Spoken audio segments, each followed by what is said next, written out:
Un rassemblement démarre en ce moment au parc Maximilien. Un rassemblement pour exiger la démission des ministres NVA, Yann Yambon et Théo Franken, suite à la mort de la petite Maouda, 3 ans, tuée d'une balle perdue alors que sa famille tentait d'échapper à la police. Michel Gaillard, vous êtes sur place et le monde commence petit à petit à arriver. Oui, l'invitation a commencé à circuler dans l'après-midi, il faut le dire, via les réseaux sociaux, les emails, à l'appel notamment de la plateforme citoyenne. On est devant le parc Maximilien, de nombreux migrants sont ici, à l'appel du MRAX, le mouvement contre le racisme et l'antisémitisme, et à l'appel du CIRE. On y reviendra dans un instant. Le gouvernement, lui, ne fait pas vraiment de commentaires, si ce n'est un tweet de Yann Yambon, le ministre de l'Intérieur, qui évoque des événements tragiques aux conséquences dramatiques. Il rappelle qu'une enquête est en cours et que, selon lui, tout cela met en lumière les circonstances dans lesquelles s'opère le trafic d'êtres humains. Voilà donc pour le ministre de l'Intérieur. Ce n'est pas suffisant pour la centaine de personnes déjà rassemblées ici devant l'Office des étrangers. Et vous l'avez dit, le monde est encore en train d'arriver. Avec nous, Société Go, vous êtes la directrice générale du CIRE.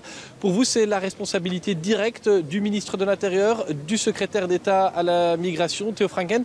Pourquoi ? Oui, bien sûr, c'est de leur responsabilité directe. Pourquoi ? Parce que depuis des mois, depuis que la situation s'est créée ici au parc Maximilien, elle est résumée de façon binaire entre répression et criminalisation. Et donc, bien sûr, on est tous d'accord qu'il faut lutter contre les trafiquants. Mais le meilleur moyen de lutter contre les trafiquants, c'est d'ouvrir des voies d'accès aux procédures et au séjour en Belgique. Et puis, à travers tous les discours qui sont tenus et les actions qui sont menées, on ne vise que la criminalisation, on ne vise jamais les besoins des migrants, leur vulnérabilité. Nous demandons depuis de longs mois maintenant que soit prise en compte cette vulnérabilité et les besoins de ces personnes qui sont en quête d'un avenir, voire d'une vie simplement.